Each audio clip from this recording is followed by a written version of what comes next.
All right. Welcome everybody to the Big Classic Talk. We have the amazing, the awesome Miss Olympia, Andrea Shaw. Welcome, ma'am. Welcome, welcome, welcome. Thank you so much for having me. Thank you, thank you. I know we've been at two Arnolds now, Yeah, right? and So Olympia, finally and make it. Olympia, right? And finally making it happen. So I'm so glad that you agreed to join us today. We're going to talk a little bit about you and what we do in this wonderful sport called bodybuilding. Um, you're a four-time crowned Miss Olympia. I'm gonna That's say amazing. yes. Yeah, I'm Five, gonna say four. and wins the strength a couple times. How is that for you? How does that feel when people say Miss Olympia? um, it's still, I know. I mean, it's still growing on me because Right? it's. I get really, just I delve into the work of it. So when it's like there, like I've accomplished the goal, it's Hmm. still in my mind, it's still a lot of effort to shift because my mind still goes right back into work. It's like, okay, Right. got it, but now like the next one. Okay, what do I need to do the next one, and what do I need to improve to make sure I secure the next one? So, yeah, it's good to hear because it's validating that hard work is paying off. But yeah, it still is kind of like, okay, my mind is like, yeah, I can't get lax, can't get too chill. I still have to like keep the fire lit. Got to keep going. But it feels amazing. It feels amazing. It's better than I thought it would feel because every year it gets better. I mean, there's Sure. more doors that open, more Yeah. opportunities come. So I mean, every year there's just in some way it's a leveling up. So I'm super happy. I'm very happy. I Okay. want you to know I cheer for you personally Thank every you. freaking show. I'm waiting for Bob to say, and still. Uh, uh, like my favorite words right there, like from Right? another human, like and still. you know and I know the Wings of Strength holds a special place in your heart too, right? Yeah. Got a couple cars out the deal. Now you got a pickup truck out the deal. You Miss know, Pretty right? Muscle in the back. I mean, listen, I'm the ultimate fanboy when it comes to you, and that's no BS.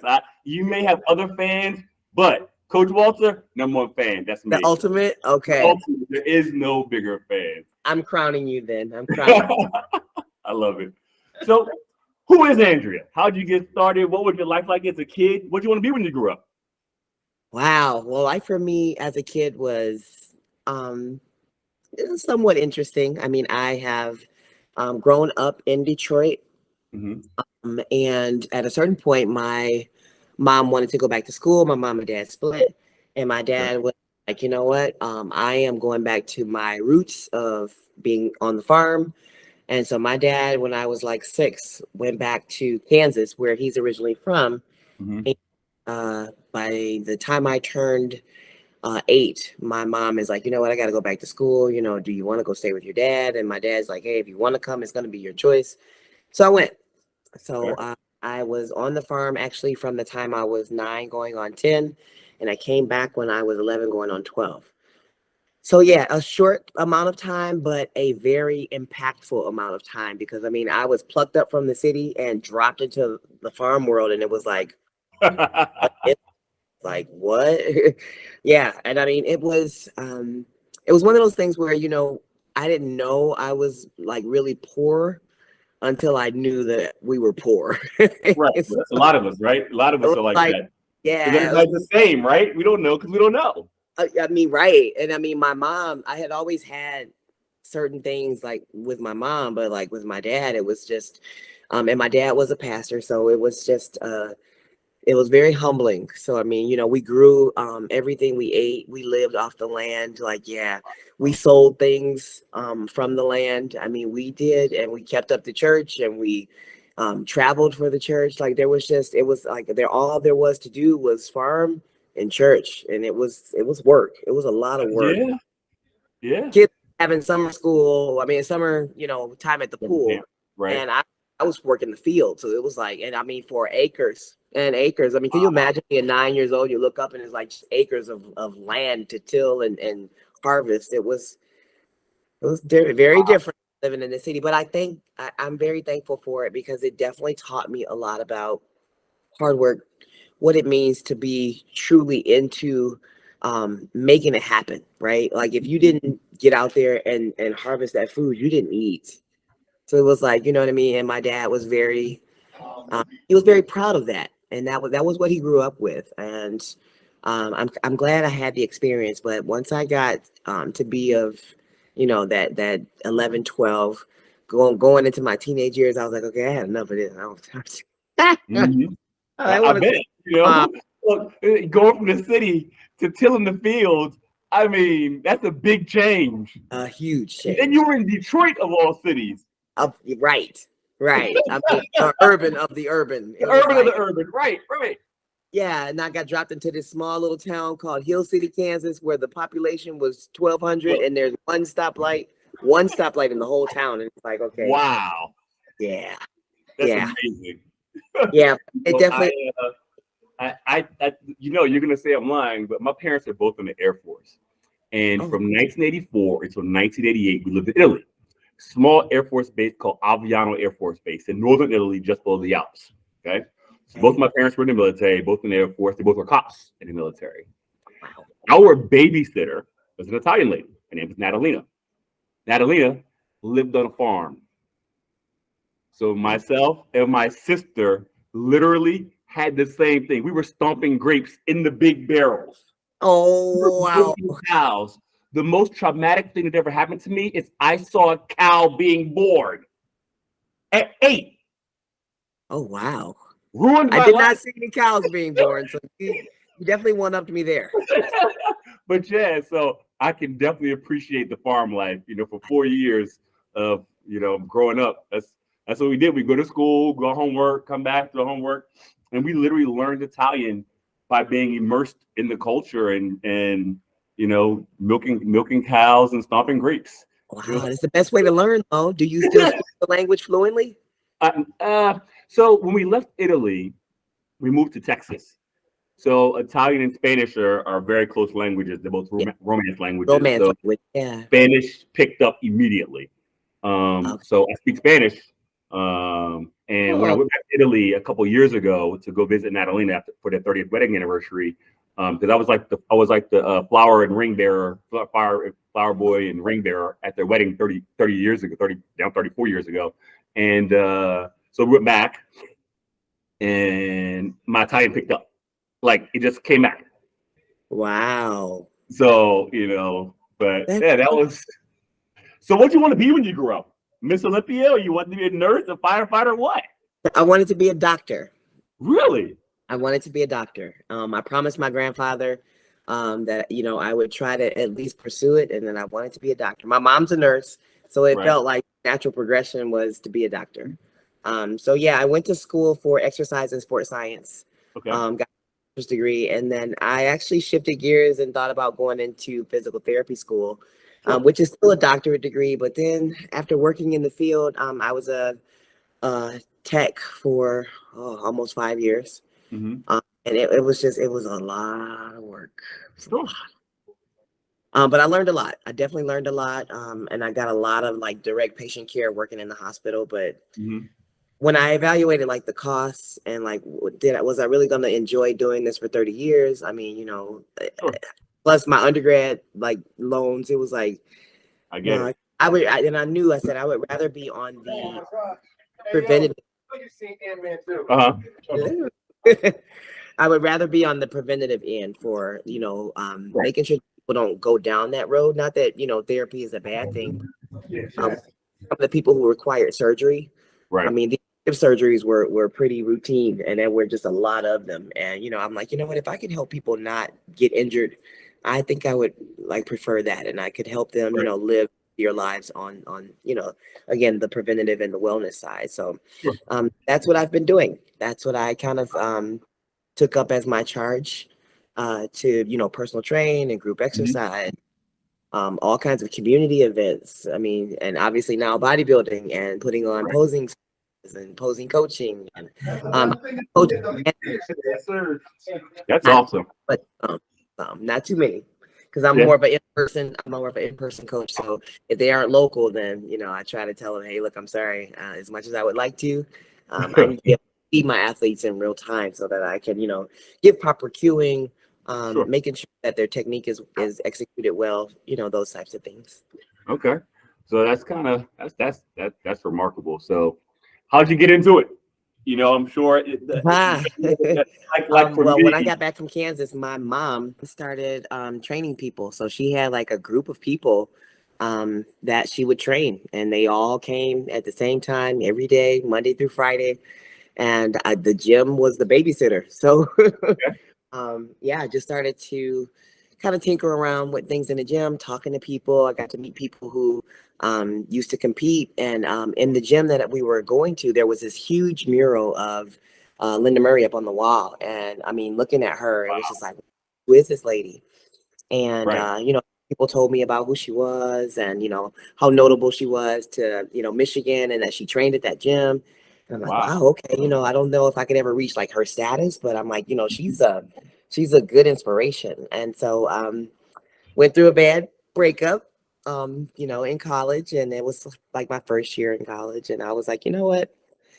I want to just You could figure have out how married I me and can been good. revamp. I'm gonna revamp You myself. could have married me and been good. Yeah, you weren't around. You should have been around. Like, come on, man. And you got back. So you got back into it, and you just took over, man. What was your first Well, division? yeah. Did you start off with bikini, or did you start off fighting bodybuilding? I wanted to be a fitness model. I mean, a model first. I mean, I wanted to get into modeling. That was like, I mean, I enjoyed like Linda on the wall, but like I wanted to get in shape so I could model. Wow. And it was very clear to me that I was not the modeling shape. Because I've always had big legs. I've always had, you know, because I used to do gymnastics, so I've always had Okay. a dominant upper body, right, with the Mhm. cheerleading gymnastics. So, yeah, I found out very quickly that, you know, if I was going to do anything, it had to be more sports and fitness type related. So Okay. I started off in figure. Figure was where I got my feet wet in Mhm. 2008. And I Okay. did 2 shows that year. My first show I got ready for, and I never advocate this. I jumped into that show with a 4-week prep. Whoa. 4-week prep. Yeah. Wow. I know. I knew that I was like advanced enough to be able to do something, but Mhm. you know, after you've gone through a breakup, I was just like, I'm doing it. And then Right. my first trainer was like, I don't think she has the heart to stick with it. She told my mom that, and I'm like, oh yeah, I'm doing it. I'm doing that. I don't care Nice. what you show you. And that's how it started. That's awesome. So, what was your first amateur win? Your first pro win? What were they? First amateur win was the John Simmons Classic, which was here in Michigan in 2018. Mm-hmm. First time I came in first place. That's awesome. And my first pro win was Omaha Pro in 2020. Wow. Yeah. So, and then from 2020 till now, you got the crown. Yes. Shoots and scores. I love it. I Yeah. love it.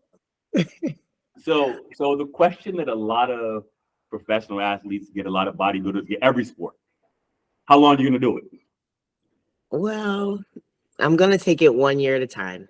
I Okay. still need to feel good and feel passionate about the sport. So as long as that my headspace stays good and I stay in a good place there, then I know I'm gonna continue to do it. But my goal is 11. So that Wow. One more. I see what you did there. why not? Why not? I mean, I'm that's gonna the be there goal. for every single one from now going forward. I promise you that. Okay. If I can Okay. afford the front row, I'll be there. Oh, But okay. if I can Deal. afford the front Deal. row, Deal. unless you give me a coach's pass, I can be the professional coach, be the professional cheerleader. That's it. The cheerleader's pass. That can work. Okay. Well, let me I'll see give what you all my signs if you want. okay. I might work. I might be able to work on that one. The coach's pass may be taken, but I may be able to work on the cheer pass. Got you. Give me about a few weeks. So you think 11 is what you want to do? Wow. That's what if I had to set a goal, because I mean, whenever my mom taught me like to set goals, she's like, make them big. Don't Sure. just set for small goals. Make big goals, because they need Yeah. to make you, they need to call you to the carpet, so to speak, right? So yeah, I mean, it's a big goal. It's Big a big goal. To be had for sure. Yeah, but I mean that's my heart's desire. But again, we'll take it 1 year at a time. As long as I stay in a good space with it mentally, then I know that the rest, the chips will fall where they may. So So who do you count as one of your best friends or mentors in the game? I know you were friends with Margie and some other athletes, but who do you think is the most close person that you talk to semi regularly as a major influence in your career? Linda Murray. Really? Linda Nice. Murray. I mean, she's with her being from Michigan and, with us both training at Powerhouse and the people that we know in common. There's just, and people used to call me, it was funny. I mean, when I first started my amateur journey, and I really took it serious in Right. 2017, people at the gym started calling me Little Linda. And it was like, I love it. okay, we'll I see love what it. I happens. love it. But yeah, I mean, two Miss Olympias from one gym. I mean, that I says, love it. right? So I don't know if we'll ever see that again in history. We may, but as of right now, I mean, we are the only two. But yeah, Linda's been a huge mentor to me and an advocate because I mean, when I got to my pro debut, Mhm. she was there and I knew right away. She was like, "Come here." As soon as I got off stage, and I'm like, "Oh, I'm in trouble." And she just wanted me to know that it wasn't what I brought to the stage was not bad, but I was in the wrong place. I get And it. then she pulls me over and she says, "Okay, you know what you got to do, don't you?" I said, "Yeah, I know." She was like, "Okay, so when you going to be ready?" I said, "I'm ready now." She was like, "All right, I want you to jump in the very next show that is on the schedule," and I did. I jumped Wow. the Chicago Pro, and I actually got started with Wings of Strength that particular weekend. I signed the paperwork right away, and yeah, she just knew. She knew that from what she saw that it was time for me to make the move. And she wasn't Mhm. the only person, but she was the first person that Okay. actually took the time to like pull me to the side and really just call me to the task of, okay, are you ready? Right. Right. I had a couple other people that said, you should, but like she literally made me tell her whether or not I was really ready. And she was going to leave it up to me, but in her gentle way, she just let me know, this is what, if you want to be serious about it and be successful, this is what you need to do. And I'm glad she did. I'm grateful because I get a chance to see one of the most beautiful athletes do what she does best. I'm glad that she pushed you. And I Yeah. think that I think that one of the biggest misconceptions about women in bodybuilding is they lose their femininity. That's a lie straight from the pit of hell. Can you Exactly. talk a bit about your experience with that? Uh, I originally was apprehensive to go into female bodybuilding for that reason. Really? Yeah. I mean, I didn't really know what the standard really was, but I told my coach, I said, you know what? You know that to my core, I am so much more of a girly girl. I like heels, I like dresses, I like makeup, I like the whole shot, jewelry. I mean, if I can have the freedom to be myself in this, then I'll give it a go. But if you feel like that's something that's going to hinder my success, right? Or if it's like not the direction they want to take it, then I'll just bow out gracefully and find something else. And he's like, Right. no, I really think that you just be you. Don't worry about it. And after talking with Linda too, it's like, okay, just be you. Don't try to fit a standard. Just be you and just see where it goes. But yeah, I think now it's almost like I had to create what I wanted to see or become what I wanted to see. Sure. Sense. Absolutely. Yeah, and it's I feel like it's given female bodybuilding so much more life. Like I think women, so. yeah, okay, you can still be pretty and still be like super girly and carry muscle, and it's still good and people and still Great thing. appreciate it. Yeah, and I mean that makes me even more excited because like now I'm like, oh my gosh, okay, now I can bring my ultra girly back to the stage year And after do year. Oh my gosh, yes. that's the I've run into that with a lot of my female clients, so I'm glad I had a chance to get you on to talk about that. The first thing that my clients tell me, "Oh my God, Walter, I don't want to get big."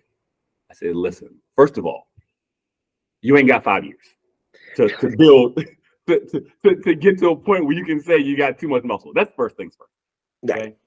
okay?" And I wish it was a way where I could go to every gym that I train my clients at and paint on the dumbbell or on the plate 5, because everybody thinks a heavier weight. Oh, it's too heavy. I'm good. If I don't tell you what the weight is, just pick it up.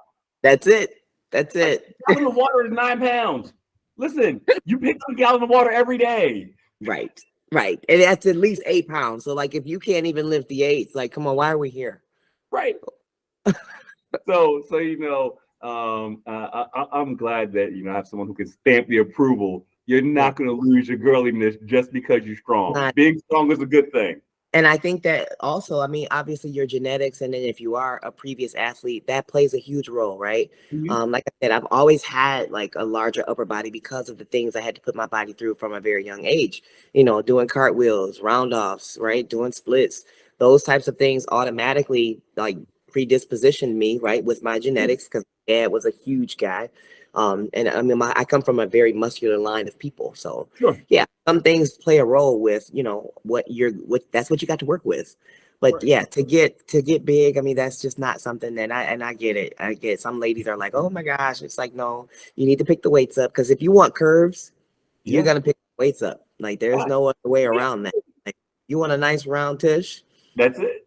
you're Yeah. going to be squatting and leg Hot and pressing. deadlifting. That's what we're gonna do. Glute thrust. That's It's it. it's I okay. mean, come on now. And every woman, I don't care what she says, she wants some curves in the road. She wants it. She does. Mhm. The way it is. Look who just came in the room. Welcome. There you go, big Fred popping on. And there he is. Ed, how are How's you? it going? How you Excellent. doing? Excellent. No complaints. All right, so you're in full blown off season now, right? Somewhat. Somewhat. Somewhat. I have a guest posing coming up in another I'll be 1 week out this Saturday. So I had to do like a little mini cut. So yeah, but prep for me starts June 1st. So I'm kind of like, why wait? Let's just do it. Let's just jump in. You said prep starts for you when? June 1st. June 1st. Okay. Yeah. So So they moved the Olympia up this year, right? they did. They did, as well as the Rising Phoenix. So yeah, I'm ready. Right. So actually, the Rising Phoenix is actually like which one is that? Because I feel like the Rising Phoenix treats you guys so much better than even the Olympia. Am I right? In a sense, they roll out the red carpet. They definitely roll Right. out the red carpet. I mean, it's one of the most amazing experiences that I try to tell these ladies if you haven't done it. Because they do offer, so the Rising Phoenix is the female bodybuilding portion of it, but the Arizona Pro is the rest of the professional league.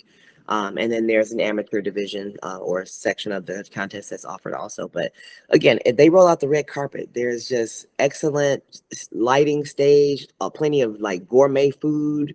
I mean, they wait on us hand and foot. The tanning is excellent. The makeup is great. Like, Actually, like professionals. yeah, exactly. Yeah. Exactly. Yeah. I'll say it differently. Do you think the rise in Phoenix was a big reason why they brought the Miss Olympia back to the Olympia week? Without a doubt, 100%. Yeah. Right. Yeah. Because I and think that's why I will always do that show. As long as I'm competing, I will always do that show if they're having it because it is what has kept the division, thriving. Mhm. Miss Olympia coming back is just icing on the cake. But yeah, that particular show was the place that if you are a female bodybuilder, you had something to aspire to. Sure. Right. Yeah. And the prize money at the Rise of Phoenix is comparable to what it is at the Olympia, right? It's the same exact amount. Yeah. Yeah. Okay. So do they still give you the car at the Rise of Phoenix too? Of course. That's nice. It's wonderful. She got a Camaro and a pickup right now, so she's chilling. And a Corvette. And a Corvette. She's chilling. I've won it 3 times now, huh? Yeah. That's awesome. That's Oh awesome. man, I still go out to the garage, you guys. I open the door and I'm like, this really. That's awesome. I mean, you guys, the women work, I think, even harder than the men at times to achieve those physiques, and it's good that you're being rewarded for that, and Thank you. not for nothing. I mean, I'm a big fan of yours, the way you pose, but just the beauty. Yeah, definitely. The beauty you bring to the sport is amazing. It reminds you of Linda Murray when she was into it, and and I remember that time when I first started coming up in the sport. Linda Murray had her own covers. She was on the cover of Muscle and Fitness, and and Flex Magazine, her and Kim Shavesky, right? So Yes. yeah, Yes. I feel like you have that look and that charisma and that energy about you that you should be doing all the same things. Thank you. I think it's coming. It's coming very, very soon. I can't divulge too much, but it's coming very, very soon. That's awesome. Love it. Well, That's awesome. That's a blessing. I'm happy for you. Very happy for you. Wow, Yeah, but so- I'm ready. I'm ready, guys. I'm ready to get into prep. I'm ready. I'm ready to defend the title. I'm ready to get back on stage. Oh Well, yeah. I'm this one's itching. going. Listen, this one is going on the stage in August. Masters Olympia All right. coming Yeah, back. coming So back. yeah. I'll be streaming. I'll might- be streaming. I might have to hit you up for motivation when those dark times come. I got you covered. We'll both be in prep, so it works. Right. Yeah, definitely. You know, I actually was talking to Johnny Jackson, and we were talking about, you're gonna do it, you're gonna do it, and he was like, he said to me, it's been a while since we've been out of it, and he says, you ready to really get in that dark place again? And that's the hardest part. It's not the training, it's just when you get down towards the end and you got to go to that space to get that conditioning that you really need to be competitive. Like, I'm working with Chris Aceto right now. Oh, wonderful. Oh, you're Yeah. in good hands.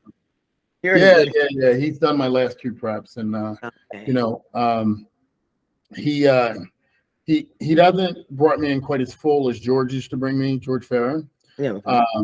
So I'm hoping we can bridge that look a little bit. Last time I was crazy peeled, but the judges like to see me fuller. Okay. So, and I feel like your physique's kind of like that too. Like, you come in crazy peeled inside out, if you lose some of that pop. What do you think?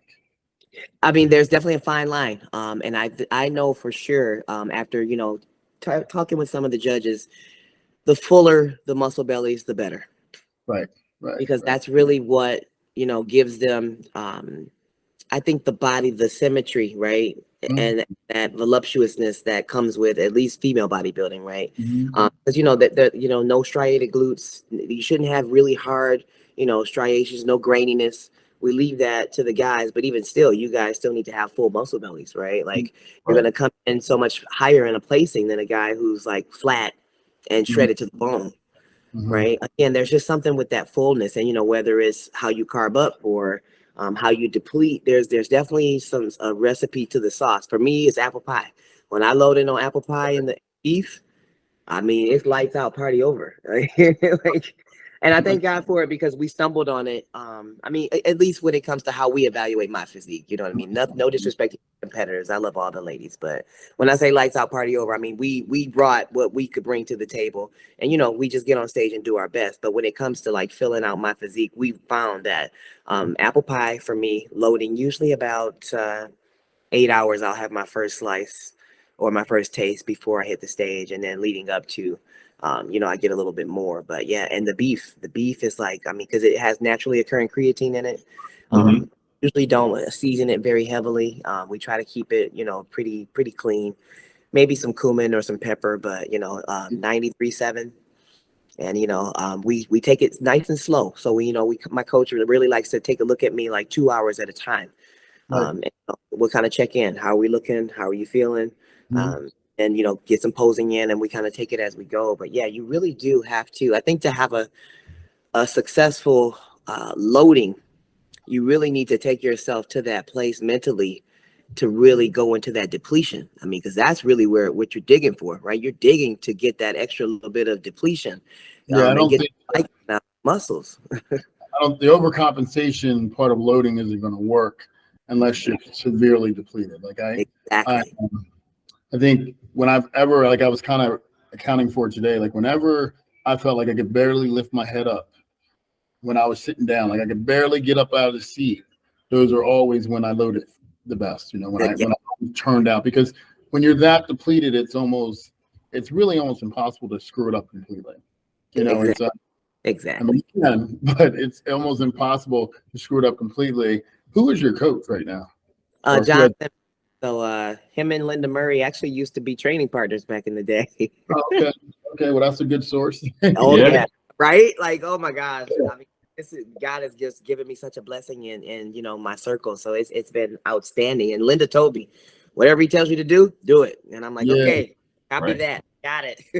and I'm But so yeah, I think that my coach will be competing this year also. So okay. Okay. yeah, it's gonna be interesting to see both of us in prep at the same time. Yeah, Like, so you said what? oh, What Sean's asking? Simmons. Oh, okay. Yeah. Okay. All right. And he competed at Masters Olympia, I think the last year that they had it, and he came in 5th. Mm-hmm. But yeah, he didn't know for sure if he really wanted to do it this year, only because the distance, and he's got other athletes already in prep. I'm going to be in prep, and he's like, you know what, maybe something a little closer to home. So Sure. he's eyes set on potentially doing the Masters Worlds in Pittsburgh, September 3rd. Okay. Now, why do you think they put it in Romania? You're close with what's her name? I'm sorry. What's the promoter? Alina. Alina. Yeah. You're close Well, with her. I think it definitely gives her a little more freedom to kind of organize things in a certain way, with that being her home country. Right. Obviously, like, yeah, she gets the tout, she's having, the biggest Masters stage in her home country. So I think that has a lot to do with it. But Alina is the vice president for the European affairs. And I just know that when it comes to organizing, she probably had a lot to do with the flow of the event. With that. So, I think that that's why, having our people who already run the U.S. operations run the regular Olympia, and having her to do that really kind of made it a lot easier for people to make sure that all the T's are crossed and the I's are dotted when it comes to making sure the event flows really well, which in a sense is a smart idea, because you know what, you overload somebody too much, they're bound to miss something, right? The U.S. Olympia is going to be big enough to handle on its own. So Masters probably needs to be separate and ran by someone else or promoted by someone else. Sure. No, it's good. That way, like the people doing the Masters Olympia can feel like we're just as important as, the Open and all that kind of stuff. And this is the qualifier though for the Big O too. Yeah. It is. So when he wins, If you win, so when he right? wins, So the question is, if you win, are you coming to Orlando? Absolutely. Absolutely. When he wins. Yeah, When he wins. I like that. That's even better spoken. Yeah, it'll be my 5th time on that stage. So yeah, it's been a minute. It's been a minute. Okay. And And that means you'll work that much harder for it. Yeah, well, like I look at some of the people that have won the Masters Olympia over the years, and they're all legendary names, so it'd be nice to have that title to go along with it. And it's a challenge. It's always a challenge, but we like challenges. We embrace that, and that's how we continue to improve, right? So yeah, and I think if you look at it as an opportunity, and this is something that I really started to, when they did announce that it was coming back, when you look at it as an opportunity, this is an opportunity we have right now. So if you have it right now, why not make the most of it and give it your very best? So if you have that mentality, right, you're much more likely to give the effort that's required to at least do your best. Sure. So I seen you training with and you guys didn't cover a whole lot of training stuff yet, right? Not yet. This is Okay. Right. I saw some of your stuff where you're training with Joe Bennett, the hypertrophy coach. Yeah. And I was just wondering, what's your take on training? Like, you put on a lot of size over the years, and quality. Like you're very symmetrical, which is obviously the best in the world, and that's what bodybuilding is about, is symmetry. What do you feel like? What's like your favorite style of training? Oh, that's a good question. I think my favorite style of training would be time under tension. Kind of blended in with some of the progressive overload kind of training. So I am a huge fan of drop sets, supersets, giant sets. Like, yeah, I like to, I like it to be intense. So when I can get the most out of that hour that I'm in there, that's what I want. And I feel like, if the more I can get done in that hour, the better. So it's not uncommon for me to leave the gym having done like anywhere from 6 to 9 exercises, and everything is a superset. So that was a bit of a switch up for me with Joe, because Joe is going to push the weight a little bit, and you can't really superset it as much, right? You need some time to recover, Sure. which was still good though, because when I got done training with Joe, I had some crazy pumps, like it was Right. ridiculous. Right. So I think I at this point I do like to set aside time once or twice a year to go and train with Joe, just to give my body, a bit of a switch up from what it is that I normally do, because I am usually a high volume girl when it comes to like sets. So it's not uncommon for me to do sets of 30 with some particular types of exercises. I'll do sets where my reps are as high as 75 in one Wow. set. Yeah, I mean, I push hard, real hard. Yeah. And I mean, that's the way I mean, because John, my coach is a Marine, and so is my workout partner. So it's like, when you show up to train with them, like I mean, they're built for war, right? So it's not, there's no talking. We get down to business. I mean, and that's the way that, thank God I've been able to really condition myself over the years, especially during the time I had off. I had like an 8-year break between when I did my first show and then when I got back into it. And it was just days of just training like that. And so it's in me now. Like that's the way I train, and it's always going to be intense. Right. Yeah, I think also that when you're hitting volume that high, the ability to how you learn to deal with that lactic acid threshold is amazing, which means when you get in those low carb times during your prep, you can still train hard because you're used to dealing with lactic acid threshold increasing to that level. Because a lot of times, if you're not used to that, when you don't have a whole lot of glycogen in your system, you hit that threshold so much faster. And if you're not used to training through that lactic acid threshold, then man, it'll stop you if you're not used to it. I mean, cold. Right. Cold. So probably, like in that sense, you're getting so much out of it because you're able to keep the muscle tissue a lot denser all the way through your prep, even regardless of whether your food's high, your carbs are high or not. So, I think that's awesome. Yeah, I think, and the reason why I asked that is because there's so many things online now and all that kind of stuff where everybody's trying to find an easier way of doing it, right? I mean, that's basically what we're talking about. What's the easiest way to do it? And there's no such thing. There's not no, because even if you're doing, like, people go one set to failure, I always preach, you have to learn how to fail first before you can truly do that method effectively, right? Yeah. But like I just read something the other day where they're saying to grow muscle, all you need is one set with involuntary slowing of the muscle creates a lot of mechanical tension, and that's all you need. And then when you see the best in the world, very few train like that. Exactly. The best in the world, right? Because I don't know that you can create that fullness to the muscle and roundness to the muscle unless you're stimulating all types of fibers. Exactly.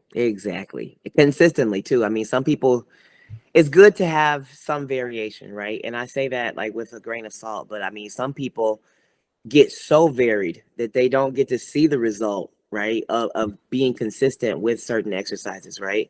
And that's where I'm like, you know what? I mean, some people, and I try to tell some of my newer clients, like, look, I'm not the coach that's gonna come and razzle dazzle you with, suspension training, and we're not jumping off boxes. And, Right. We're going old school. You should be able to still do this kind of stuff if you wanted to, whether it's a machine, whether it's dumbbells, whether it's cables, in the next 10 years, 15 years, 20 years, if you are consistent with it and you keep up with like stretching and body work and stuff like that. And that's just the way that, I mean, old school, it still works. Absolutely.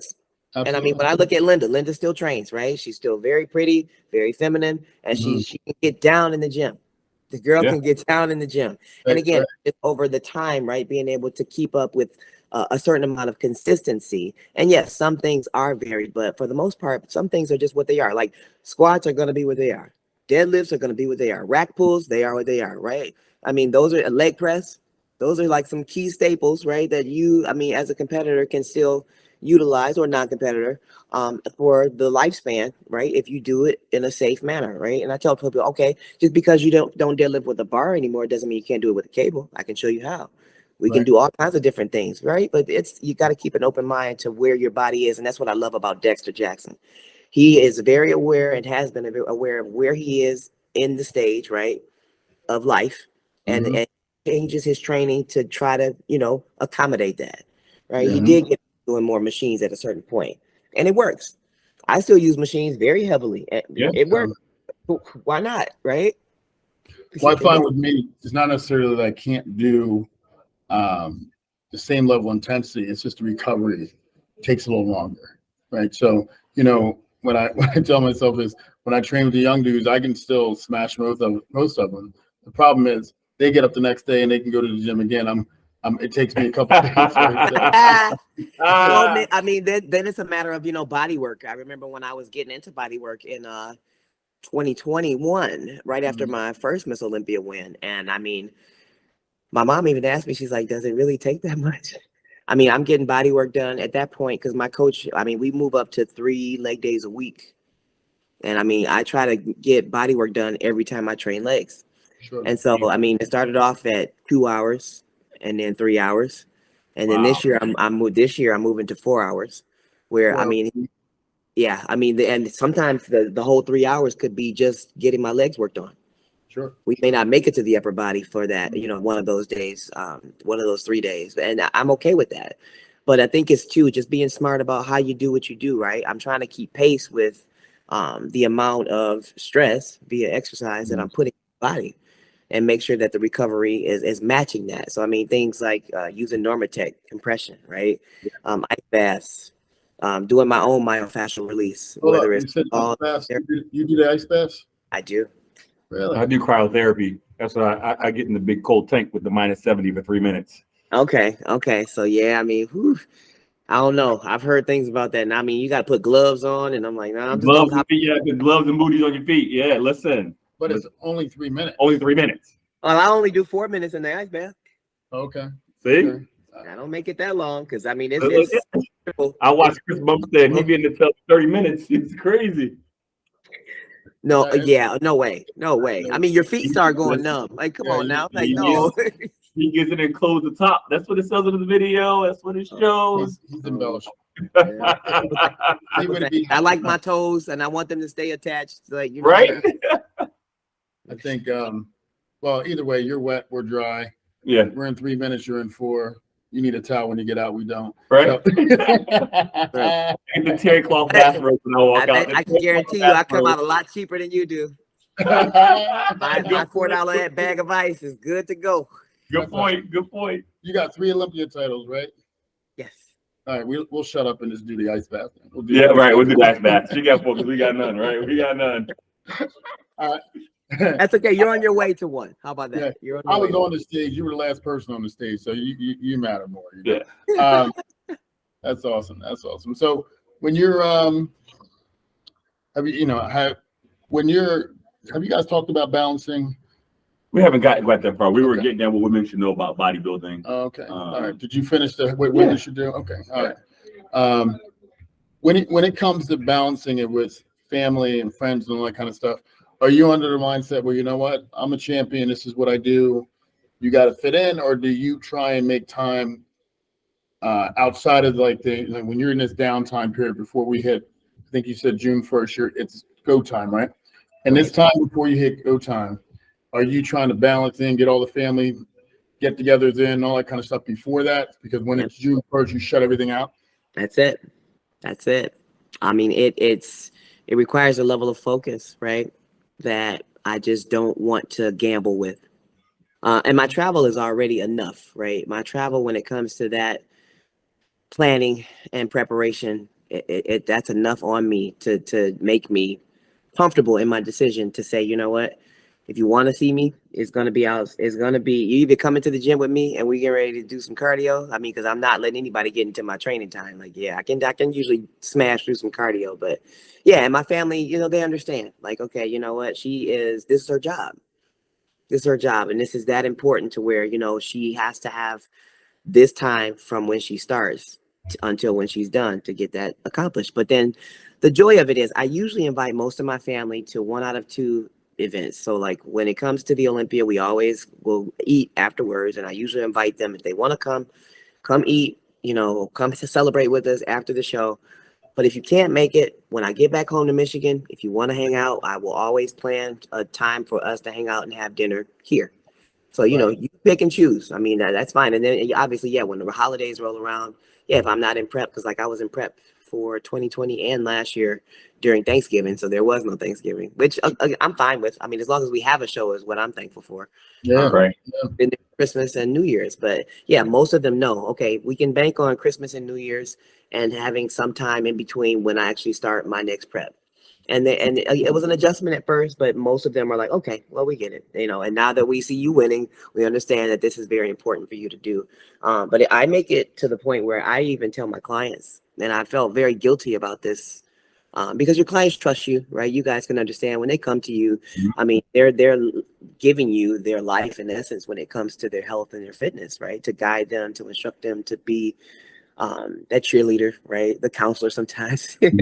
But I tell them, you know, once I start my prep, I'm gonna go off of the radar when it comes to training you guys for about 4 months. And you know, it's his business. I get it. If you need to move on and be seen by someone else to keep your fitness goals on track, then I understand. I have to unfortunately, you know, do this because it requires so much more of me. And the way that my coach sets things up for me, I mean, my schedule is there's no way I can commit to training people, you know, 6, 7, 8 hours a day and be successful in my prep. It's just, you know, so I have to really be upfront with them and tell them that. And thank God they've stayed. I haven't lost any. So, I mean, you know, they understand that it requires such an immense amount of time. Sure. You know, whether it be practicing posing, practicing my finals routine, getting to the gym for cardio, lifting, grocery shopping, cooking, right? There's just so much that goes into it. And my coach is kind of unique in that he has me doing cardio sometimes. Sometimes I'm at the gym at midnight, 1 a.m., 2 a.m., 3 a.m. If I need to get to bed to be back at the gym to lift by like anywhere from 6 to 10 a.m. Trying to train clients is out. Like there's no way. I gotta sleep. Right. But again, this is just something that over these last few years of us working together, we found that the timing for me, I need to be able to get a good sleep after I lift so I can have a good cardio session.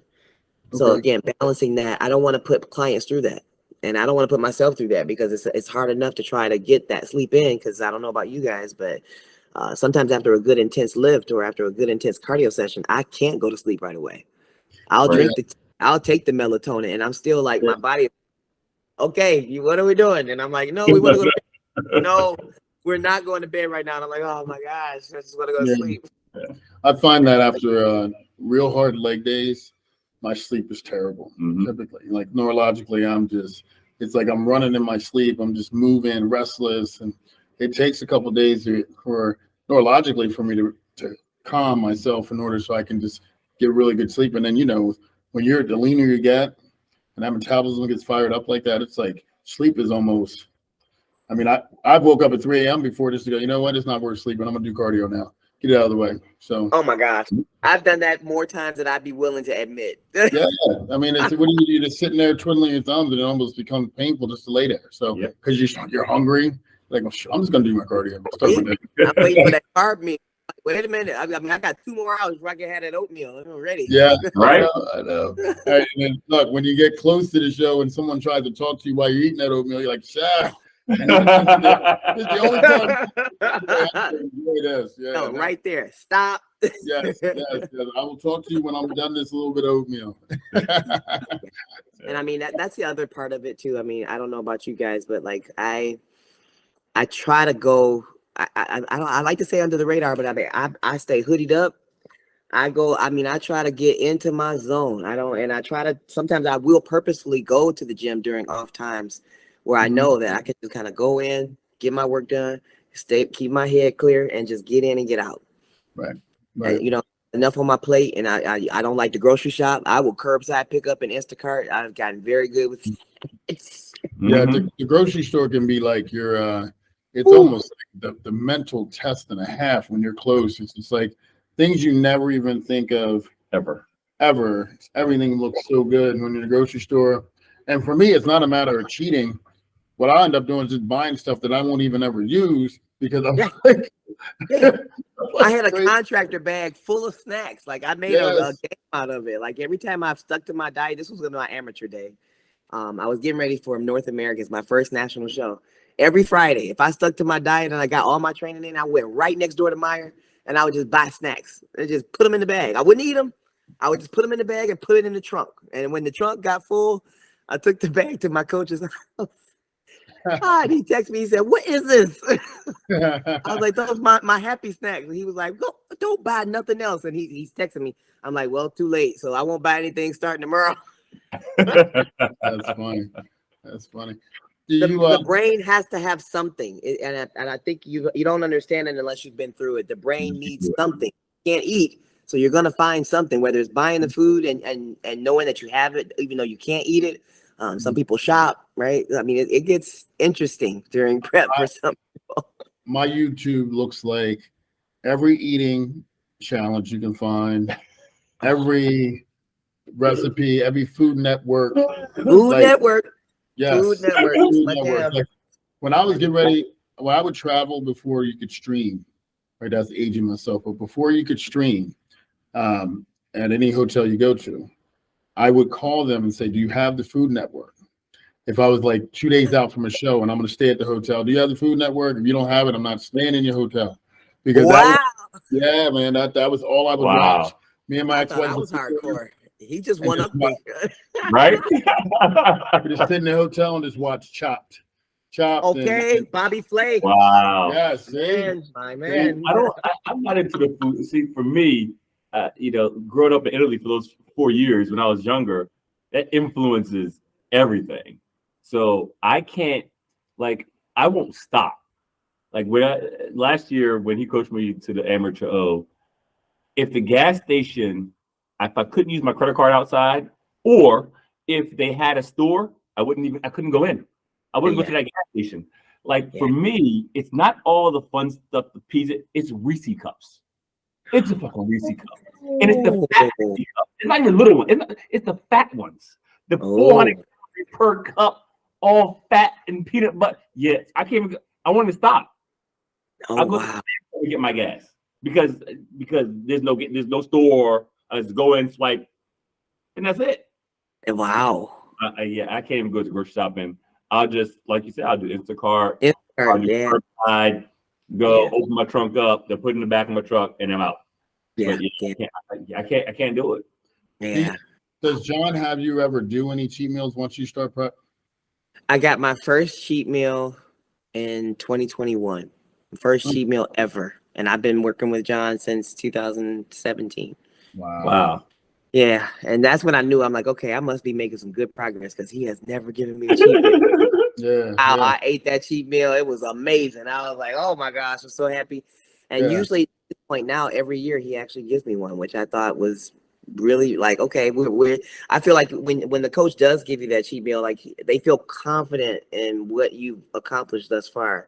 I think to reward you with that. So yeah, so one from June until the Olympia, one the whole time.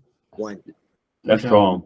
So that's real strong. When I work with George, he overfed so much, but there was never a cheat meal. Never. Matter of fact, one time he caught me eating pancakes and he said, "Oh, that's great. You're eating fried dough and sugar. That's fucking great." I'm like, it's we just did the Olympia, bro. I'm at breakfast getting pancakes. He's like, "Yeah, just great. Fried dough and sugar." That's tough. I'm like, "I don't have a show for 6 months." He's like, "It's not helping you." Man, bro. But relax a little bit. But now with Chris is like, whenever we need a refeed, it's not good stuff. It's like burgers, fries. It might be very common for him to do a Dunkin' Donuts muffin consistently.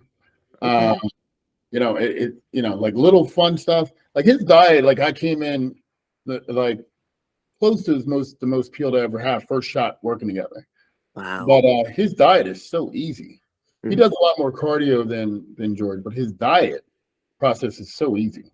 Yeah, and I feel like the easier you can make it for the athlete, the more likely they will be to stick with it. You know what I mean? Yeah, I mean it's very simple, and it's I see some coaches and they got this timing and that time, and I'm like, yeah, that's all that little extra, I don't really necessarily know that it's always necessary. Right. But you end up stressing the athlete out more.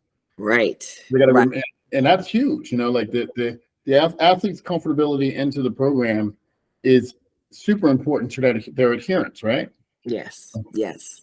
Vastly important. And I mean, I'm still trying to rationalize with some coaches why they force some of these athletes to do, the vast amounts of fasted cardio. Like, I mean, anything beyond an hour, like now you're getting to catabolizing muscle, and it's like, it's just, and the athletes are just, you can tell they're miserable. Like prep is already going to push you to a point where it's like, okay, yeah, you got to deal with it. But like, I mean, to some of them look like they are just at such a breaking point. Yeah.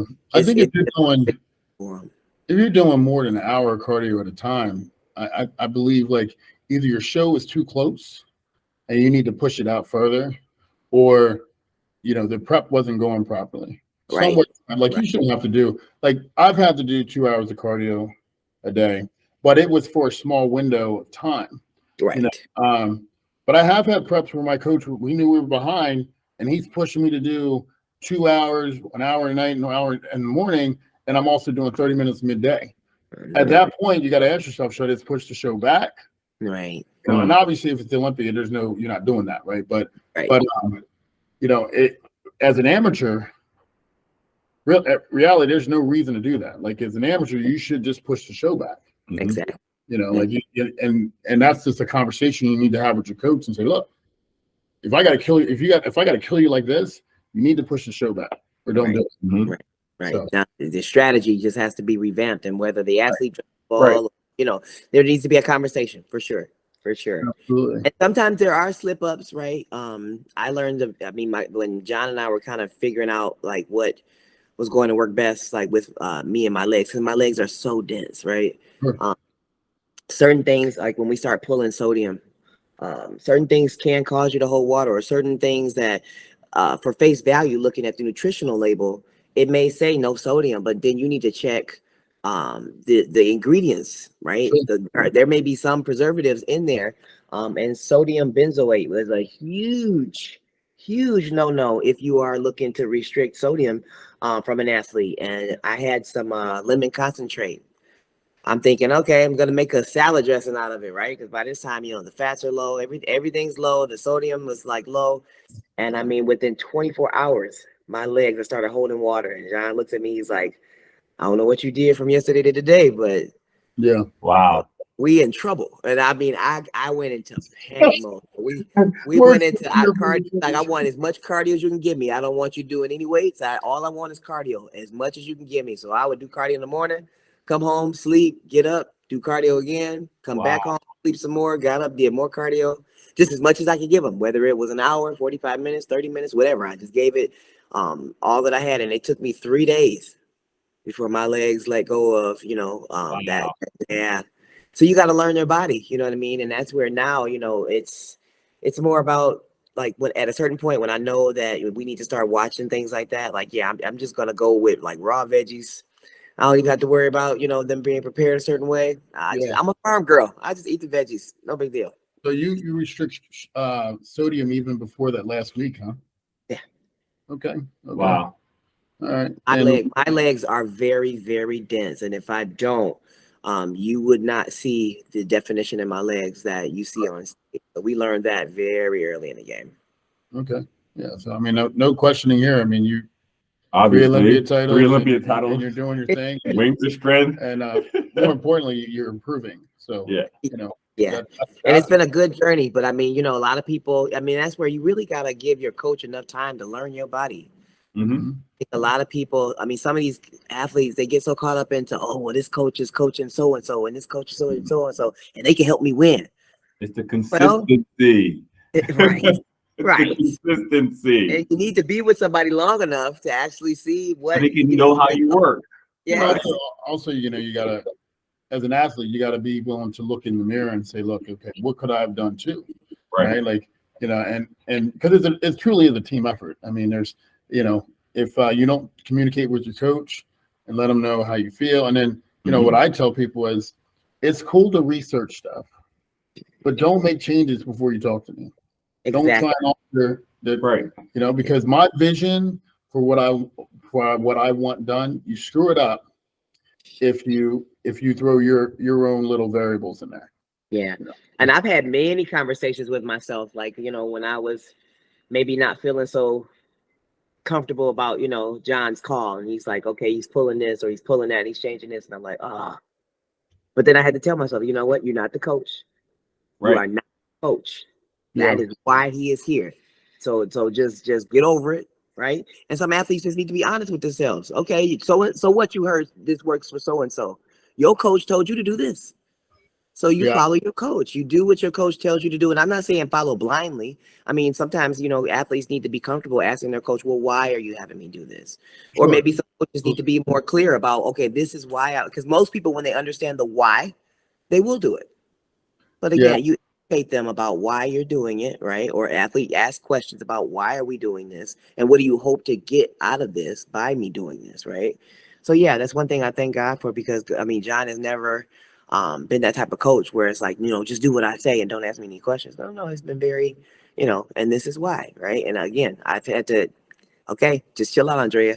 You think you might want to know because you want to have your way right now. You want to eat this, but you're not the coach. So just follow trust the process, and if it works, then you know that you made the right decision. But don't you know, we're building trust here, so don't go off and do your own thing thinking you get ready to get the optimal results. That's not how it works. Yeah. Right. Yeah, great words of wisdom there. I think with the newer clients who, just feeling terrible at the end is just going to happen, right? Because it's not even about how much you're eating. It's just when your body fat gets to a certain level, your body's not meant to be there. So your body's going to fight you and try and gravitate the other way. I mean, it just is, right? So what do you tell, young athletes, male and female, that they're doing it maybe their first or second time, and they're trying to figure out a way, how can I do this without feeling this lethargic? Like, I'm not going to say bad. Really, it's just you're very lethargic, right? I feel like you're always walking around in mud, right? Like you just can't pick your feet up. Trudging through the mud. Yeah, and like, when you drop I always say, you're close when you drop the pen on the floor and you got to have a conversation with yourself to pick it up, right? It's like that's how it is, right? I mean, that's so true. You drop something now in the off season, you're like, I wouldn't think twice about picking it up. Yeah. But you drop something when you're in prep, it's just like, isn't there another? I'll get it tomorrow. Right. Check back in 2 weeks after I get that receipt. Tomorrow. That's the truth. That's the truth. You get to that point in the prep when you're all the way down the last. For me, it hits me like day 8 out, right? Because day 2, once I get day 2, the adrenaline kicks in, so I'm good. But day 8, it's like, you know what? I'm just making another one. I drop it. Give me I can't. I just. And then I come up and got to train with him, and it's like, yo, dude, pick something else. No, go do these. You got to go with it. Come back, with it. 5 deadlifts, and then do these 12 1.5 curls. Fine, whatever. Just go. All right, just get it over with as quickly as possible. Go, just get it done. Oh, wait. What I try to tell people on the front end, though, I try to tell people on the front end, if I can, right? Like, it's like you need to set aside time to really like be available for yourself. So when I say that, I'm like, you know what? Okay, you work a full-time job. Because when I got my pro card, I was working full-time. And when I made my pro debut that year, 2019, I was still working full-time, right? And still seeing clients outside of my full-time job. But I learned to play the game smart. Like, that that last week is crucial, right? So I would save my PTO time for that last week. That last week, I'm like, I'm not working at all. I'm using vacation time to make sure that, I am going to be comfortable with adding in extra sleep, with making sure that, like my family understands, like, yeah, we're not doing any social events, but the sleep becomes the focus. And if you can usually get an athlete to stay well hydrated and to get the extra sleep, they usually can get through that peak week pretty good. I mean, even though that lethargy is really starting to like whoop on them a little bit. You know what I mean? Like, if they can just be on their own pace, right? Like, it's like, okay, during that last week, take that time off, take that week off, just chill. You need all that time for yourself if you can make it happen. If you absolutely can't, then you got to figure out some sort of way to enlist maybe some help. So this is where if they do have some support at home, right? Maybe it's a spouse. For some of my younger athletes, maybe they still live with their parents, right? If you can have somebody help you make those extra meals, if you can have some, tell them how you need them prepared, right? And then see if they can hook you up. Or if you got enough money, you can pay somebody. Like, okay, let's figure out how we can make it this super easy on you, so that all you have to focus on is staying in a calm place and hopefully being able to increase your sleep. And optimally 8 hours. But if you can get more, let's see if we can get you more. And usually most people are able to really like be successful during that last week. Sometimes even like some clients are a little more well-to-do, right? The last 2 weeks, I mean, they can totally clear their schedule, and it's like, you know what, they focus, they dialed in, and I'm like, okay, if you can do that, that's like golden. Real quick, you talking about the last week? Last week, I'm usually pumped because it's almost there. Yeah, you close. I'm messed up the last 4 weeks. About that. When I've looked my best, when I'm in, and like the last week is actually not, the last 2 weeks is actually not that bad because I'm already there, right? So at that point, coach is typically like, all right, bring your cardio down to like 0 to 20 minutes tops, and you're you get that luxury. Well, when I'm in shape, like when I'm really in shape, and like I'm and everything's hitting on point. Like I've had the preps where I've had to kill it all the way to the end, but when I'm on point, like probably like one of my best conditionings was Arnold Brazil in 2013. I came out, they put me dead center. Like I didn't do any cardio the last 2 weeks, but the 4 weeks leading into that last 2 weeks was rough because we were just trying to get that last little bit. So once we got it and there was no more fat to lose, it was kind of just like cruising in, And question: do you during peak week, when it's time to deplete, like, are you having carbs and vegetables?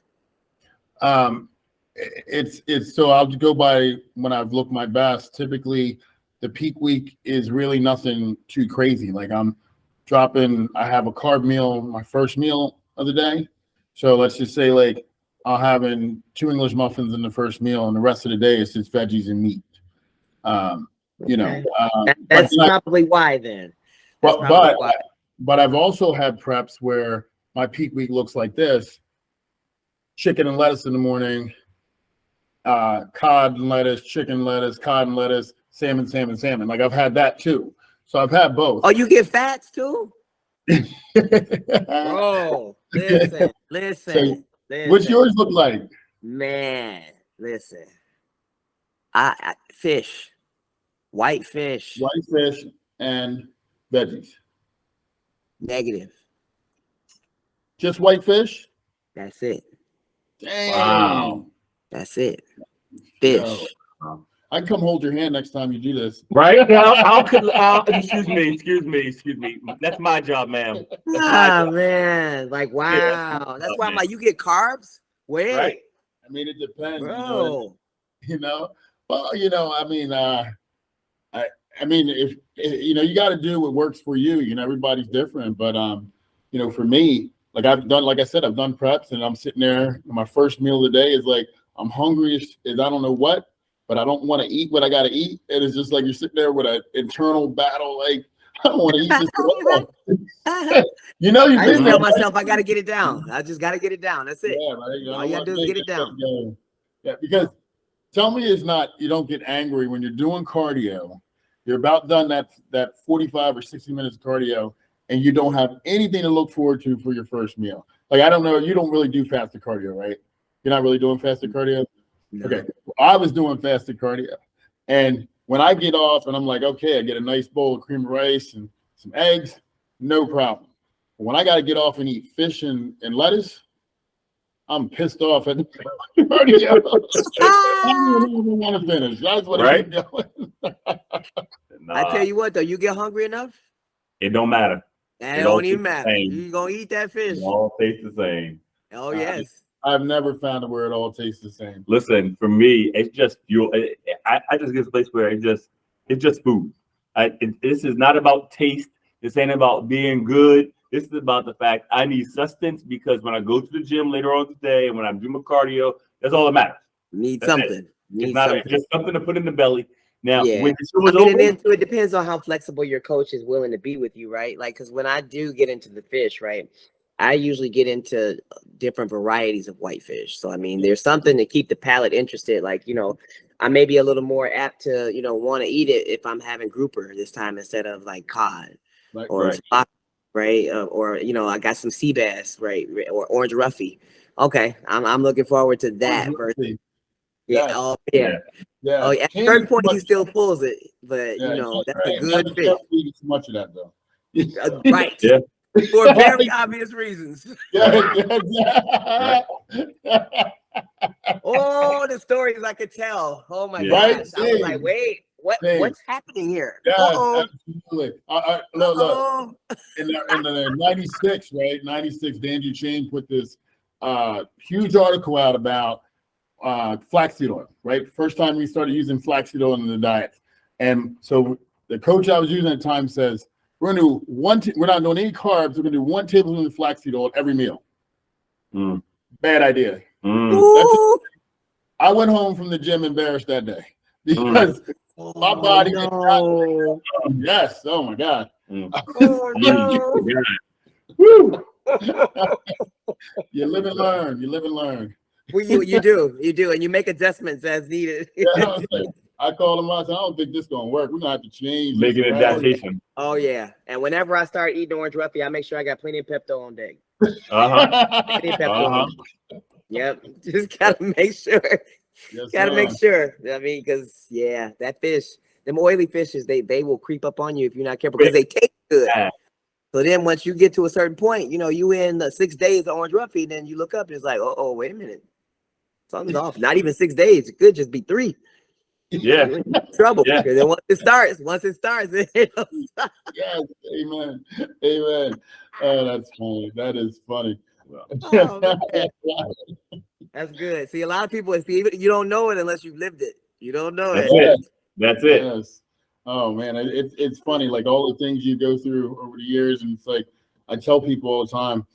I think that's the big thing with like social media that's beautiful is that you can control your destiny a little bit more. Like early on, I don't even know how old you are, but early on for me, when I was coming up, like if you weren't in the magazine, that you weren't getting the exposure. You need to be in the magazine. So like when Flex Magazine gave me my first article in 2009, of course Facebook and Instagram is starting to get big, but it's not what it is now yet. Right.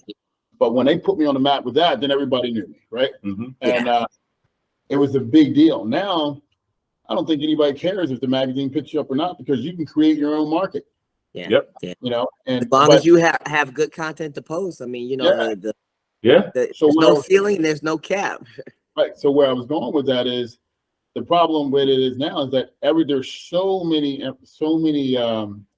streams of information coming in that people don't know what to follow, what's real, what's not, and that art of learning from the people that are really doing it properly is kind of gone, right? Because there's just so many different people putting information out there, and so people do one show and all of a sudden they're telling people how to do the next show. They're pros, yeah. Right. Or you get one IFBB pro win from some of these people who have like newly turned pro and all of a sudden they're an expert. Exactly. Like, hey. You put no grinding, no work. Oh my God. Didn't know nothing. Exactly. Yeah. Exactly. Yeah. I mean, they're just regurgitating what worked for them to you. And it may not have worked for you. Right. So absolutely. I mean, here we are, we got people like Charles Glass, never went pro, but is a stellar knows everything scholar when it comes to training. Like, oh my gosh, like he is the godfather of training. Right. And then you got guys that spend all their time in the book to tell you what he's doing is not right. And I'm like, I'm sorry. They look aesthetically like they have no clue. Exactly. Like, right. You're telling me a man who has put multiple Mr. Olympias on stage and Mr. Olympias and helped everybody in the world. Like he's not claiming to be the best strength coach. Right. He's the best in aesthetic and hypertrophy training. Right. So that's what he's claiming. Right. And hence the godfather of bodybuilding. Right. And you're telling me this man doesn't know what he's talking about? Like, whatever. Come on. I don't care what book you read. Right. I don't care what book you read. There's credibility in the results. That's right. That's right. And that's why I tell people, like, just because I say I went to school for, this exercise and sports science degree, don't get it twisted. I really didn't learn about aesthetics until I started training with people who were into aesthetics. Because the book Right. has its own like parameters, but like who is touting, yeah, do 75 reps Nobody. in a dumbbell spot? Nobody. Nobody. Right. Well, Like, and like this is where I didn't learn any of the things that I really know about building symmetry and things like that, and developing clarity until I got into like working with people who were in the mix, like competing, pro level. I mean, and they just putting it in that work day in and day out, asking the questions, doing the research, testing out stuff over the years. And that's why, when John told me, hey, I want you to do, 75 reps. And I'm like, okay, ooh, right. I don't know, but it worked. But it worked. Yeah. Well, the mental aspect of that alone, right? Because I think being able to pass through that line of pain and discomfort to push your body at a maximum level, to be able to do it past 30 reps, keep going into 75 and still use weight that's still challenging. Right. That's a skill in itself, right? Because it takes phenomenal will to accomplish that. Right. And your drive is right, unmatched doing 75 reps. And if you look at what most people can handle, I mean, they're not accomplishing that. That's very hard to do. Yeah. So you got to want it. That's Yeah. one thing about it. You got to really want it. And I think that depending on what your level of, and I mean, I try to tell people there's a balance with that, right? Because some people go to extremes. I mean, don't get me wrong. What we do in this sport is extreme. I make no qualms about that at all. But sometimes it's a matter of, knowing where you are, right? And where you want to be and what are you willing to do to really to push yourself to be there.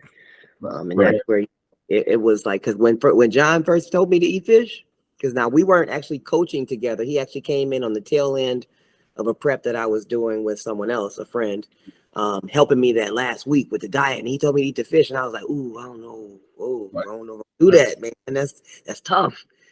But I was like, you know what? He's the pro. I mean, why not at least try? I cried at first, but I was like, you know what? Do you want it bad enough to at least try it? Yeah, I did. I was right. I wanted that bad. I'm already invested 20 weeks, and I learned I'm not a fan of 20-week preps at all. Like, that's too long. It's not my speed. I mean, I like a 12-week prep, 14 weeks max, and I'm like, yeah, that's my sweet spot. But June 1st is 14 weeks from the Olympia. June 1st, no, it's remember I have the Rising Phoenix coming up first. Rising Phoenix first. So how far is that up from the Rising Phoenix? Ooh, I think I calculated it out to be exactly 14 weeks. Yeah.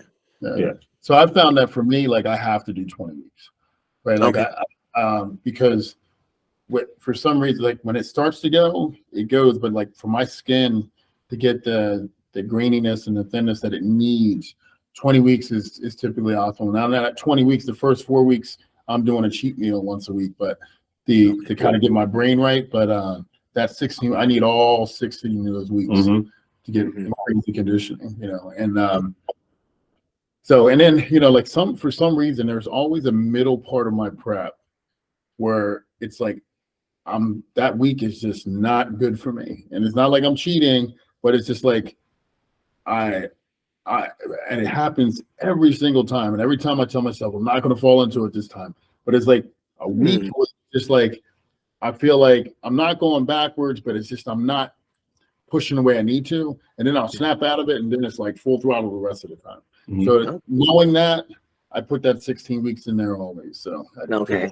So yeah, I mean, my coach says 12, but I add in an extra 2 weeks just for my own. Right. I feel more comfortable with that extra 2 weeks, But I also every year, if I do have guest postings, I try to accept them around the time that I know I'm getting ready to start prep. So, and methodically, I fall into it. Yeah. Flow right into it, right? So my plan is this: like, I'll be guest posing next week, and I will get a cheat meal or a refeed after the guest posing. But then, pretty much after that guest posing, I'm starting prep. So an extra 2 weeks ahead of time. But another good thing for me is that, you know, I have been I've been following an off season plan a little more closely for the last, this will be my second year doing it, but I think that was a direct reflection of what you saw on stage for the Olympia, and how, I mean, my mom was like, them abs look airbrushed. They did. They was I'm like yeah, perfect. like, They was okay. like And I had never perfect. done that previously. I would just eat what I wanted, and I felt like, you know what, there's got to be an easier way. And you guys know Sydney's my posing coach, so I mean, watching Sydney over these last few years, I'm like, you know what, when do you really feel like you're in prep? And she was like, oh, about 3 weeks out. And I was like, Yeah. But it's different, you know. Bodybuilding is different than what she does. It's a true, different feel, you know. But I still felt like, you know, following an off season Right. plan, for one, still gave me, you know, a certain Yeah. weight limit that I won't exceed, right? Because once I got up to 206 pounds, man, I was like uncomfortable. Right. So I know right now, like 200 pounds is like my set point. Like I'm not going over that. So usually, as of right now, my off season weight is typically about 190, 185-ish if I'm like, you know, trying to cut back a little bit. But, you know, I feel much more comfortable with that. And what are you on stage at? Well, because I never take a scale with me. So we're guessing, okay? So I'll take this with a grain of salt. We're guessing that I got on stage somewhere between like 180 and 184. I weighed myself depleted before we left. And when I weighed in depleted, I was 179. Okay. Yeah, that makes sense. And how tall are you? 5'6". Yeah. Perfect. Yeah. Okay. Yeah. That's where So I'm like, this year I'm going to take a scale. I'm going to take a scale. I mean, you know, I said I wasn't going to do it because I got to pay $200 to Delta to get this freaking bag back home when I take too much stuff. Yeah, they charge you. If you overweight, they charge you. That means I have no room to bring back souvenirs. I always have stuff people give me that I got to bring back home. They charge you. You got to be you need a better person to talk to. You got to be like at least a platinum up in there. So, you know, with I am, but they still charge you. Really? If that bag is over 70 pounds, I'm getting charged $200. Really? Damn. I mean, could split it in 3 bags, right? Because you're in first class, you get 3 bags, don't you? I get 2. Oh shoot! Yeah, tell them you're going over to American if they don't change their spots. And they'll give it to you quick, right? So, where can all of your fans find you, Miss Andrea? Because I know we're pushing your time. We've been on for 90 minutes now. See, I've been enjoying this though. Like this is good. No, I know. I don't want you to some good stuff. Talking about he kept me on the line until 10:30. Blah blah blah. Don't go on the show and Fred and Walt. I don't want to have no pushback. Okay, I got you. But if you want to keep going, I'm down. Not in prep, so I mean, this is still good. So so, much information right here. This is right. Awesome. This is awesome. Like, oh, I know. So, it's really good. Do you have you guest posed much overseas or mostly in the States or mostly in the States? Mostly in the States. Yeah. I was hoping they would ask me to guest pose at the Romania show. Right. I really would like to guest pose at that show, but you know, if they ask me, I'll definitely do it. We'll see. You have that. That would be amazing. Yeah, the fans in Europe are like on another level, y'all. After having experienced the FIBO, fans in Europe are like so much more passionate. Wow. I mean, I went to France and they had to have guards around me because the people were so excited to see me.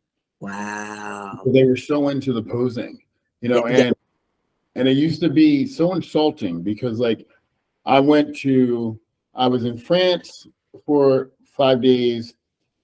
Then I flew over to Africa to guest pose over there.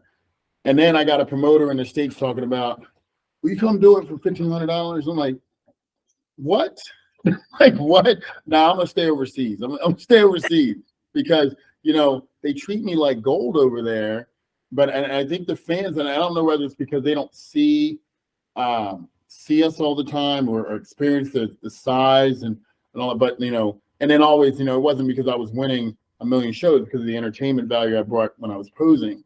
But you know, it was like when I've spent that time, and it was so funny because that's what would allow me to stay in shape all the time. Right. Is that I was guest posing all the time. Like Yeah. that. I mean, that was definitely what I needed in order to keep me focused on the diet, because I'm definitely a fat boy at heart. Like, Oh man. Oh, well, he over there talking about the Reese's, man. When I get off stage and I get back home, the lamb chops, man. The lamb chops and the Mentos and the waffles. I mean, just, yeah. oh man. Yeah, that's where I know myself. I'm like, you know what? No, I gotta follow a good off-season plan. So I think I usually, well, the last year I gave myself 30 days. Yeah, I needed a month to just kind of chill and just, you know, get out of the regiment.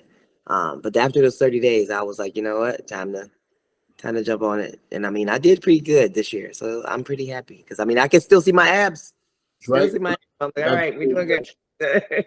So when you have clients, do you make them reverse out of the show, or do you tell them enjoy yourself? Nope, I prefer a reverse because I feel like that water retention can cause people to really go down a slippery slope. Right. If they're not careful. I had one young lady, she did not, and she was the first person that I did not do a reverse on. And she thought she was gonna have to go to the ER. And I'm like, well, why? And she's like, well, she was doing a WebMD search. She thought she had congestive heart failure. Her legs felt like they were gonna pop. So I was like, okay, like no, we're not doing that. So I mean, we laughed about it. But I mean, she didn't show up to training because, like, that's the other thing. I not only do I make sure that, you know, when I kind of give them the reverse diet, we still have a training schedule that when they come off the stage that we need to follow, and then we titrate down from there. Okay. But again, it's just that I told them, like, had you met me for training and not canceled, I possibly could have gotten ahead of some of that for you because, you know, I would have made you do cardio when we got done. You know, we would have always start off with legs, right? Because it's a larger muscle group, greater energy demand. I can help you kind of get in front of some of that. Right. Yeah, when she canceled twice on me, and I was like, I should have known then. But yeah, that's where I'm right. We got to make sure that everybody without exception gets a plan to reverse adequate. Mm-hmm. Yeah, my reverse diet, effectively, after I did that Arnold Brazil, when I was telling you I looked crazy in shape, my reverse diet caused me to gain 70 pounds in 1 week. I showed up to the Pittsburgh Pro the following weekend. And George is like, I was gonna have you pose. What the hell did you eat? And Guy Cicerino looks at me and goes, don't eat another motherfucking thing. Don't eat one thing. Don't put another piece of food in your mouth. Damn. But I knew I was ready for the Pro, and I just wanted to eat. I didn't want to look at no diet. I wanted to eat whatever the hell I wanted to eat. I didn't want to be restrictive, and I knew I was getting back on the diet, and I knew like within 3 weeks, all of it would be gone. Like I'd be back in shape and everything. And you know, like, so if I have a person doing another show, I'll tell them, enjoy the week. Still train, but enjoy the week, right? Whatever you want, eat it. And then let's get right back on it. If I have a person that's not going to do another show, then I will definitely reverse them out of it, because it's so hard once you let yourself go to get back in the regiment unless you have something to shoot for. So, you know, but from a health standpoint, I don't think anybody can eat harder than what I ate in 1 week. I mean, I'm talking 70 pounds. 70 pounds, man. And then had the nerve to sit there and be driving home like, I know there's a payday in here I forgot to eat. Hang on a second. And I stopped the car on the side. No bullshit. Crazy. Stopped the car in the middle of the road. I mean, on the side of the road, and looked around and found the payday before midnight because I had to stop eating at midnight. That's Bro, nuts. you are bananas. That's nuts. Go hard or go home. Right? I mean, what did we do? I had pizza and cake and pasta. That was my cheat after the show. Pizza, cake, and pasta. He was like, "This is all you get." I was like, "Yeah." He was like, "Oh, okay." I eat off the appetizer menu after a show, y'all. Like when we go out to eat, I eat off the appetizer menu because I know I can eat all that food, but I want some nibbles of everything. Oh yeah. I don't need a plate of steak. I don't need no chicken. I don't need no fish. Give me the appetizers. I'm with you. That's it right there. That's it. Yeah. And I can never finish it all. So I always have a little left to take back for the midnight snack. Oh, yes. I am the queen of getting up at like midnight, 2 o'clock. Oh, yeah. Oh, yeah. I'm coming in hard. That's how I found out about the apple pie. Yeah, John well, told you know me, what? I want you to eat some apple pie or have some pancakes. And I was so scared because I was like, I want to stay lean. I want to stay lean. And I was, again, an amateur, first time, I wanted to win. I mean, first time I did his show in 2018. And I was like, you know what? Okay, I won't make you. I won't force you. And later on at about 1:30 a.m., I won the show. Everything was good. I'm like, oh, I got the apple pie in the car. It's raining outside. I want to get that apple pie. So I go out there, I get the apple pie. I wake up to go to the bathroom about 3 hours later, and I go by the mirror, and I was like, oh, wait. Dang. Oh, my gosh. Yeah. And I'm like, hey, man, what's up with that apple pie? He was like, I was trying to tell you. I was like, that look amazing. And from then on, I'm like, all right. So there it is. Every show. That's Love how we it. stumbled on it. It's crazy. That sounds real good. Oh, Shoot, yeah. I'm getting somebody ready for the Pittsburgh Pro now, so maybe apple pie might be in the Sam's Club. You got to get the Sam's Club pie. It's like this thick. Yeah. Big dish. Oh, man. It's my favorite. Fast forward to the end of prep. That's it. I bring when you see me at the Olympia or at the Rising Phoenix, I bring the whole pie. I love it. Amen. I bring the whole pie. Oh yeah, I go hard. I go ahead now. When it comes to pie, so that's my thing. It's the sweets. It's the sweets that I go in for. Like, man, them sweets. Ooh. Yeah. Yeah, I'm more of a savory guy, but at that point, everything goes. At that point, I mean, everything. But tell me if this, I don't know how you cut your water or whatever, but for me, the first thing I want after I'm done competing is Gatorade or water. Water. Yeah. I don't even want to talk to any photographers backstage, right? Amen. You know, after we get off stage, they want us to do the interviews and the photo. They stand by for 1 minute. I just got to get this water. Yes. Oh yeah. Because I mean, that's the thing. I mean, it's the thirst. I'm hungry, but I'm not. The hunger still outbeats the thirst. Doesn't outbeat the thirst at any time. Absolutely. It's always the water. Oh man, I bring little Gatorade packets with me or Propel. I prefer Propel. It's calorie free, so I mean, I'll add it to the water, buy some actual Propel to bring with me, so I can rehydrate. But man, I mean that thirst. Oh, I did a show one time and didn't even realize that I had drank 3 32-ounce Gatorades, and I was like, and I was sitting there looking for the third one, and my wife at the time goes, "You already drank 3," and I'm like, "For real?" Yeah, that's crazy. Oh wow! Didn't even realize it. That's one thing I love about Tim Gardner's shows. Right after the show, he has these huge pictures of ice water. Yeah. You can just go this. Oh man, and it's wonderful. I'm like, Tim, my man, you're hooking us up. So good. I feel like when it comes to show experiences, the Arnold has always been a great show experience. Now, have they had any Arnolds where now they need to bring the women's international back? That's crazy. Oh, that would be ideal because if they brought it back, I would do it in a heartbeat. They need to they really do need to do that because that was such a big event. I mean, that's how I first got exposed to like Laura Cavell way back when, and fell in love with her physique back then in those times. But and Irish Kyle had won it a couple years too. It was a huge event. But the Arnold has always treated the athletes extremely well. But muscle contests, the like who run the California Pro and Tarek affiliated with them. Turk does an amazing job of treating the athletes well. You really feel like you feel like you're a pro. Like everyone has their area labeled for them backstage and all that. Yeah, it's pretty cool. I mean, it certainly rivals what the Olympia does. I mean, every time I've been to the Olympia, sometimes they can make you feel like, you're just another part of the show instead of making you feel like, you're the show. You know what I mean? But yeah, like muscle contests and Tim Gardner always had that amazing all that food and the spread for the athletes. And I don't enjoy the Europa 2-day format, but same thing, like Betty and Ed always put an amazing show on for the athletes as well.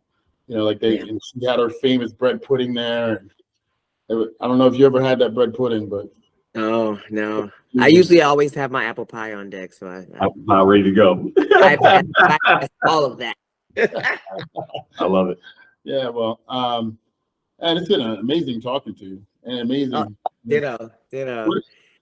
So, what are some words of wisdom you would give someone who, you know, that we talked about, what you would tell newbies? What's words of wisdom that you give a person when they're in that final push?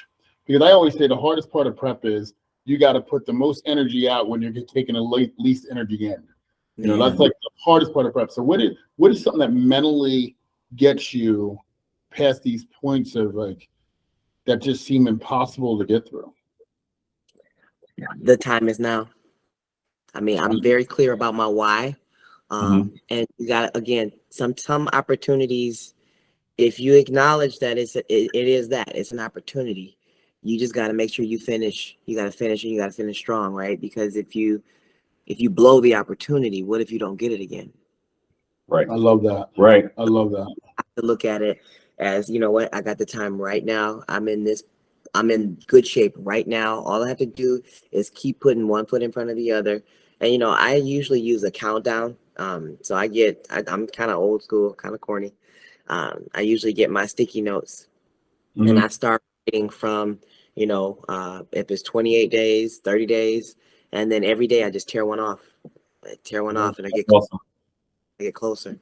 And it's like, okay, you know, between that and like looking at my vision board, just keeping the why in front of me and saying to myself, okay, I'm this close. I'm so close. Like, imagine what it's gonna feel like once you win, right? It's gonna be worth it. You just gotta stick it out a few more days, 28 more days, 27 more days. I love it. 26 more days, and it's like, okay, you in good shape. You got your coach right now. You in good shape right now. The show is still happening right now, because in 2020 you didn't know if shows were still happening. Like, Plus on that, right? Yeah. Yeah. That's awesome. Opportunity. Yeah, that's awesome. And when opportunity makes preparation, right? That's preparation. it. Make your own luck. That's it. That's it. Are you preparing yourself for the opportunity? That's and you know what? I mean, in 2019, when I first did the Rising Phoenix, I came in 7th place, and I mean, it stung. I mean, don't get me wrong. It was like, you know, it was still an okay win as a pro, right? As a rookie pro.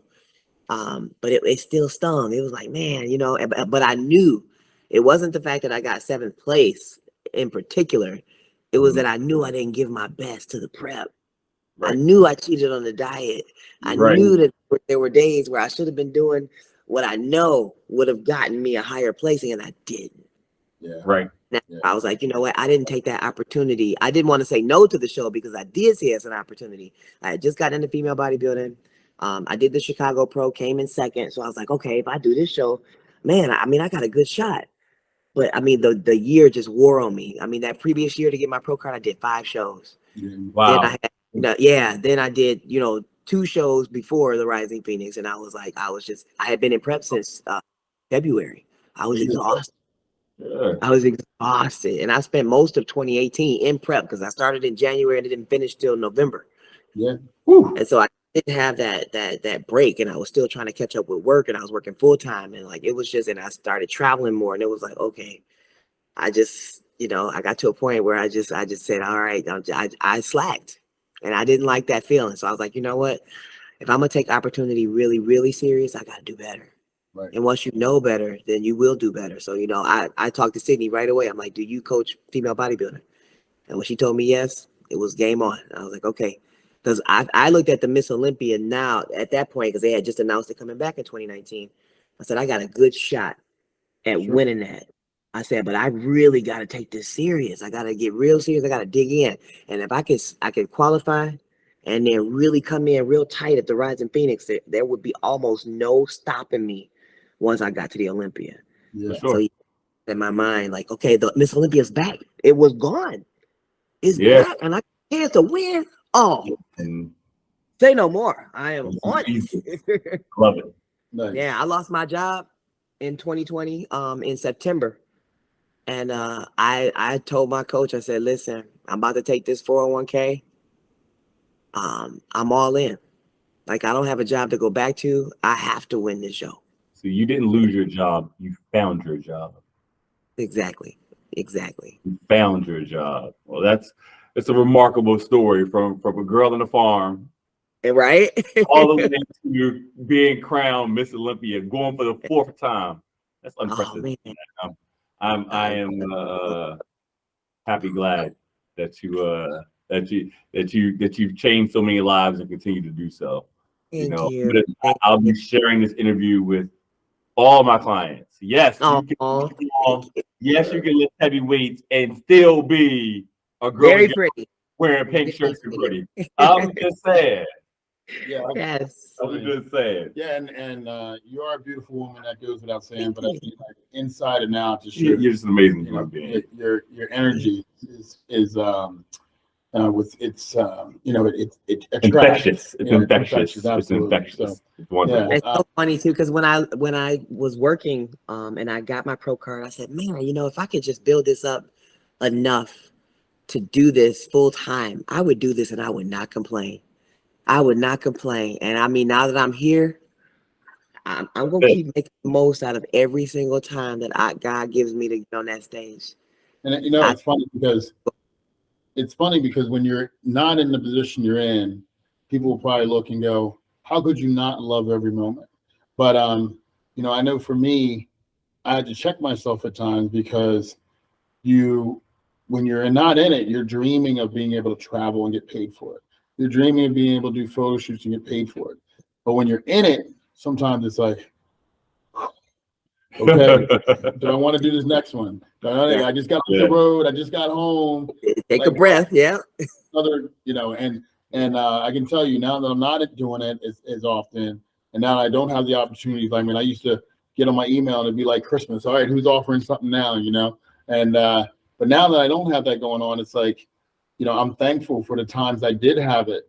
Right. And and it's the way you're approaching it, because I remember doing a photo shoot with another pro, and he complained the entire time, and I tapped him and I said, do you remember when we were amateurs praying? We just sit backstage and be like, I can't wait for our time to lie. Because at the time, everybody's like, oh, I use this to get like this, and like, so it was just like, I can't. No time to lie. That's good. But we used to dream about that stuff, dream about being in the magazines and having articles written. And then you get to the opportunity and it's so easy to go, God, this is so exhausting. And, so for you to have that energy as Miss Olympia, who is in high demand all the time, God bless, that's awesome. That's then taking the time to talk to one nobody and one somebody. Always.